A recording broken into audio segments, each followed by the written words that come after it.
Nothing is more exciting than actually seeing a comet in the night sky for the first time. And events like these aren't actually that common. The last time a great comet happened was back in 1987 during Hale-Bopp.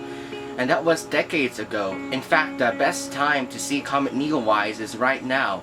And the next time you'll be able to see another comet will not be until decades later.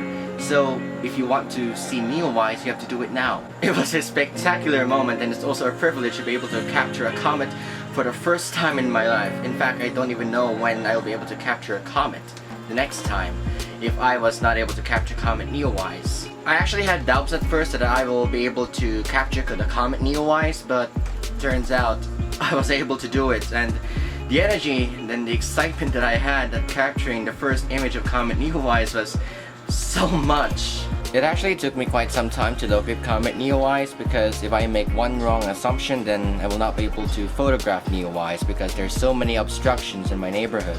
However, I was not able to see the comet with my own eyes, but capturing it with my own camera is just it's still a different feeling. However, I only had a very limited time frame.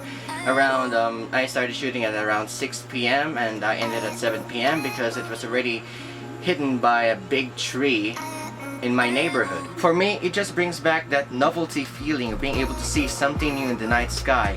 The last time that happened was being able to see the Milky Way for the first time very clearly a year ago back in the Comotes Islands. To every person out there who loves astrophotography and can do astrophotography, everyone in the Northern Hemisphere, you're in luck, because Comet NEOWISE is visible in virtually everywhere in the Northern Hemisphere. It doesn't matter if you're in the middle of the city like in London or in New York City, because even with basic equipment, you can still capture Comet NEOWISE with your camera, even with a smartphone. But if you have a DSLR and a tripod, you're in luck, because you'll be able to capture the comet in spectacular detail. All that you have to do is to put your camera on something steady, like a tripod or whatever. If you don't have one, you can just improvise, and then do a long exposure, even if it is only for 1 second.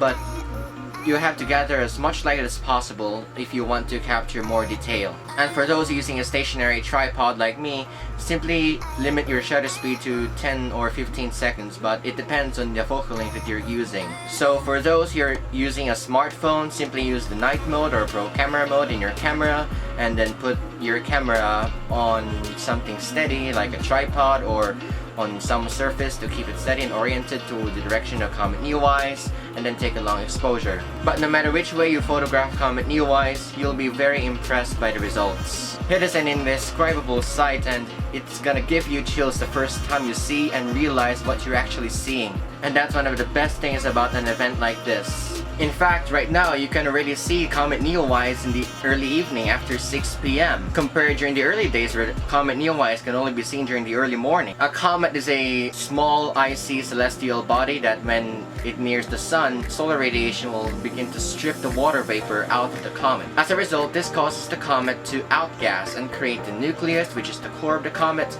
and the coma, which is the atmosphere of the comet. And if you're lucky, a long tail, and that is exactly what NEOWISE has. To find Comet NEOWISE, you can simply use the Stellarium app or Stellarium Web or whatever planetarium app that you have, like Sky Safari or whatever. So for you guys watching this video, I hope you'll be able to capture and see the comet as well. And until next time, clear skies.